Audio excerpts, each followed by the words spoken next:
Jakobi merr bekimin. Zanafilla 27. Vargjet kyçe. Isaku i tha: "Afrohu të lutem që unë të prek, biri im, për të ditur nëse je pikërisht biri im Esau apo jo." Jakobi ju afrua Esakut dhe ky tha: "Zëri është i Jakobit, por duart janë të Esaut." 21 dhe 22. Kur Esau dëgjoi fjalën e atit të tij, lëshoi një britm shumë të fortë dhe të hinë. Pastaj i tha atit të tij: "Bekom dhe mua, ati im." Vargu 34. Kështu Esau filloi ta urrejë Jakobin për shkak të bekimit dhe tha në zemër të vet: "Do të afrohen ditët e zis për atin tim, atëherë do të vras vëllain tim." Vargu 41. Ky kapitull është i dhimbshëm i vërtet, një familje ku të katërt anëtarët gabojnë. Isaku përpiqet të bekojë Esaun kundër fjalës së Perëndisë. Rebeka manipulon, Jakobi gënjen, Esau ankohet për diçka që e kishte shitur vetë, dhe prap Perëndia nuk hoqi dorë. Plani i tij vazhdoi, jo për shkak të kësaj familje, por pavarësisht nga ajo, ky është kapitulli i mëshirës që punon nëpërmjet rrëmujës tonë. Konteksti historik dhe kulturor. Bekimi i atit në botën e lashtë nuk ishte thjesht dëshirë e mirë, ishte akt i pakthyeshëm, pothuajse ligjor dhe profetik njëkohësisht. Fjala e folur mbarte fuqi. Kur ati e shqiptonte, ajo hynte në fuqi dhe nuk mund të tërhiqej. Prandaj kur Isaku i kuptoi mashtrimin, tha: "E bekova dhe do të mbetet i bekuar." Vargu 33. Nuk ishte anullim. Kjo shpjegon edhe britmen e Esaut, nuk ishte më bekim për të, jo sepse Isaku nuk donte, por sepse fjala ishte dhënë. Dhe konteksti familjar, i helmuar prej vitesh. Isaku e donte Esaun sepse hante nga gjaku i tij. Kapitulli 25-28. Dashuria e lidhur me interesi. Rebeka e donte Jakobin. Familja ishte ndarë në dy kampe që kur ishin fëmijë, dhe Rebeka kishte fjalën e Perëndisë. I madhi do t'i shërbej të voglit. Kapitulli 25 vargu 23. Por në vend që t'i besonte asaj fjale, vendosi ta ndihmoj me duart e veta. E njëjta gjë si Sara me Agarin. I njëjti mësim i pamësuar, kur ne e ndihmojmë Perëndin me mashtrimin, arrim rezultatin, por paguajmë çmimin që se kishim llogarit. Shikojmë me imtësi vargjet 1 deri në 4. Plani i Isakut kundër fjalës së Perëndisë. Isaku ishte plakur, sytë ishin errësuar dhe thirrri Esaun: "Shko në fushë, gjuaj, bëm një gjell të shijshme që shpirti im të bekoj para se të vdes." Vargjet 3 dhe 4. Vini re çfarë ka dhe çfarë s'ka këtu. Ka gjell, shije, ndjenjë. S'ka asnjë përmendje të Perëndisë, asnjë lutje, asnjë kujtim të fjalës që ishte dhënë Rebekës para lindjes. Isaku e dinte, ose duhej ta dinte, se Perëndia kishte thënë: "I madhi do t'i shërbej të voglit." Por ai po planifikonte të bekonte Esaun dhe po e bënte fshehurës, i pa e thirrur familjen. Kur veprojmë fshetas kundër asaj që dimë se është vullneti i Perëndisë, kemi filluar tashmë rrugën e gabuar para se mashtrimi i tjetrit të fillojë. Vargjet 5 deri në 17. Plani i Rebekës. Rebeka dëgjoi dhe menjëherë veproi. Plani i saj ishte i detajuar: 2 keca gjelle shishme, siç i pëlqen atit tënd, rrobat e Esaut, lëkurat e kecave mbi duart dhe qafën e Jakobit, çdo detaj i menduar. Dhe kur Jakobi ngurroi, jo nga dërgjegja, por nga frika e zbulimit, do të dukem si mashtrues. Vargu 12. Rebeka tha fjalën që tregon gjithçka: "Mbi mua qoftë mallkimi yt, biri im." Vargu 13. Ajo ishte gati të merrte mallkimin mbi vete për ta çuar planin përpara. Dashuri e madhe për djalin, por e drejtuar keq. Ndonjëherë dashuria jon për njerëzit na shtyn drejt mëkatit, sepse besojmë se ne duhet ta rregullojmë atë që Perëndia po vonon. Vargjet 18 deri 29. Gënjeshtra e trefisht. Jakobi hyri dhe gënjeu 3 herë. E para: "Unë jam Esau, i paralinduri yt." Vargu 19. E dyta: kur Isaku pyeti si e gjeti gjaun kaq shpejt, Jakobi tha: "Zoti, Perëndia yt, ma solli përpara." Vargu 20. E përdori emrin e Perëndisë brenda gënjeshtrës. Kjo është ndoshta fjalia më e rëndë e kapitullit, mashtrimi i veshur me devotshmëri. E treta: "A je ti me të vërtet biri im Esau?" "Jam." Vargu 24. Isaku dyshoi, zëri s'përputhej, por duart e mashtruan. Zëri është i Jakobit, por duart janë duart e Esaut. Vargu 22. Sa herë e vërteta na flet në vesh, por ne besojmë atë që na thon duart, pamja, prekja, ajo që duket. Bekimi u dha, dhe saj qellit, shumica e grurit dhe e verës, popull që i shërbejnë, sundimi mbi vëllezrit dhe formula e Abrahamit, i mallkuar qoftë ai që të mallkon, i bekuar ai që të bekon. Vargu 29, krahaso dhe 12 vargu 3. Bekimi i beslidhjes kaloi te Jakobi, Perëndia e mbajti fjalën e vet, edhe pse rruga ishte e ndotur. Kjo s'do të thotë se Perëndia e miratoi mashtrimin, do të thotë se plani i tij është më i fortë se gabimet tona, por gabimet kanë pasojat e veta. Vargje 30 deri në 40. Britma e Esaut. Esau erdhi dhe gjithçka u zbulua. Isaku u drodh me një dridhje shumë të fortë. Vargu 33. Burri që kishte dashur ta bekonte Esaun kundër fjalës së Perëndisë, tani kuptoi se Perëndia kishte fituar dhe tha: "E bekova dhe do të mbetet i bekuar." Pastaj erdhi britma. Lëshoi një britmë shumë të fortë dhe të hidhur. Vargu 34. "Bekom edhe mua, atim." Kjo është një nga skenat më të dhimbshme të Biblës, dhe Esau tha diçka që tregon të vërtetën për vete. Me të drejtë quhet Jakob, mazuri vendin 2 herë, mori paralindjen time dhe tani mori bekimin tim. Vargu 36. Por kujtoni kapitullin 25, paralindjen nuk ja mori, ai vetë ja shiti për sup. Esau por ripërshkruante historinë si vektim. Ne shpesh bëjmë njësoj, harrojmë zgjedhjet tona dhe kujtojmë vetëm padrejtësitë e të tjerëve. Isaku i dha Esau diçka, por jo bekimin e beslidhjes. Banesa jote do të jetë larg pjellorisë së tokës, do jetosh me shpatën tënde dhe do t'i shërbesh vëllait tënd. Vargje 39 deri në 40. Fjalë të vështira, por edhe këtu ka mëshirë. Kur rebelohesh, do ta thyesh zgjedhjen e tij nga qafa jote. Perëndia nuk e la Esaun pa të ardhme. Nga ai do të dilte kombi i Edomit, vetëm se ajo e ardhme nuk ishte linja e premtimit.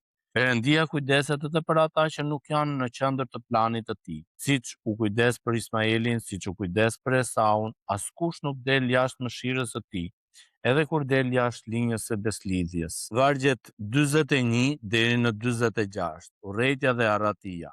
Esau vendosi, do ta vrasë Jakobin, por pas vdekjes së Atit që të mos e hidhëroj.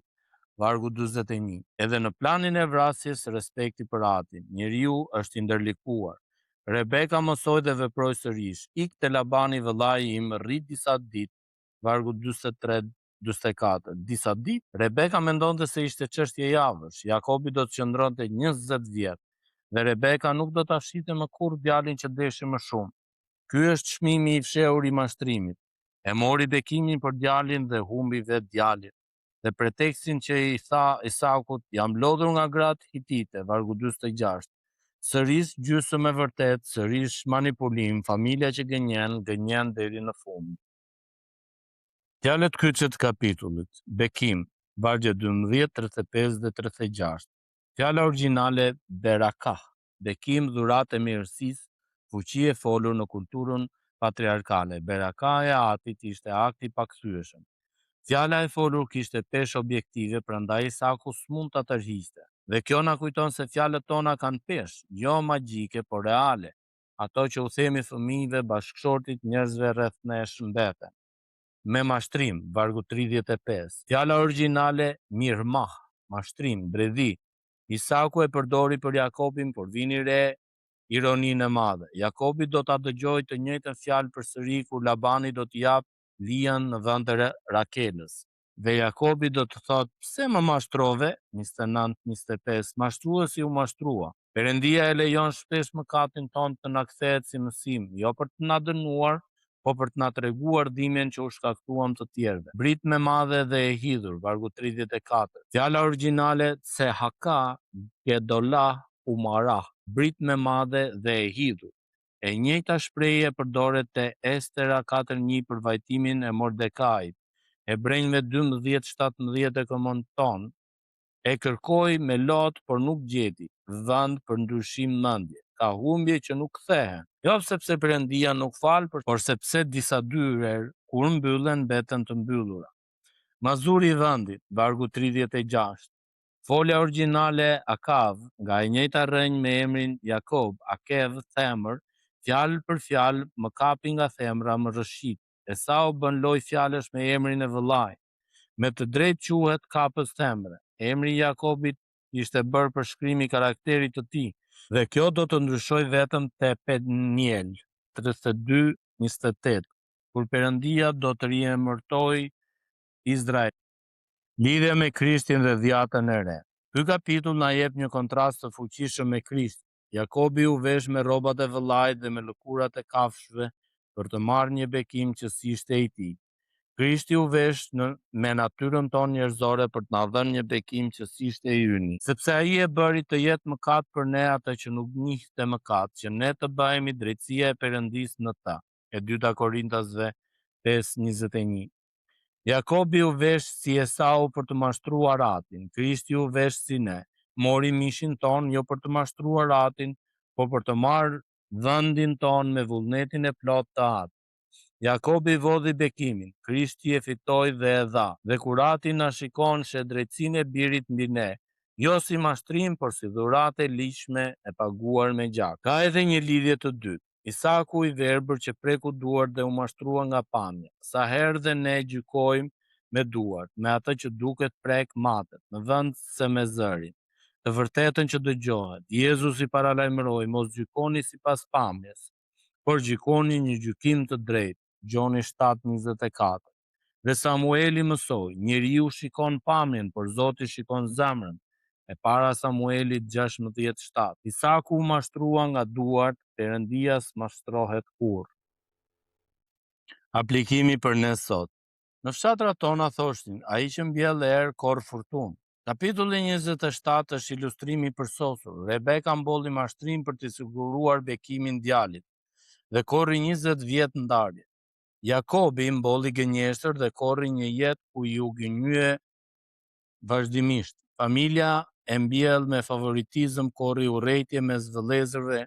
Ne nga ky kapitull marrim, së pari, mos i bëj favoritizëm asnjë fëmije. Isaku donte Esaun, Rebeka Jakobin. Kjo e helmoi familjen për breza.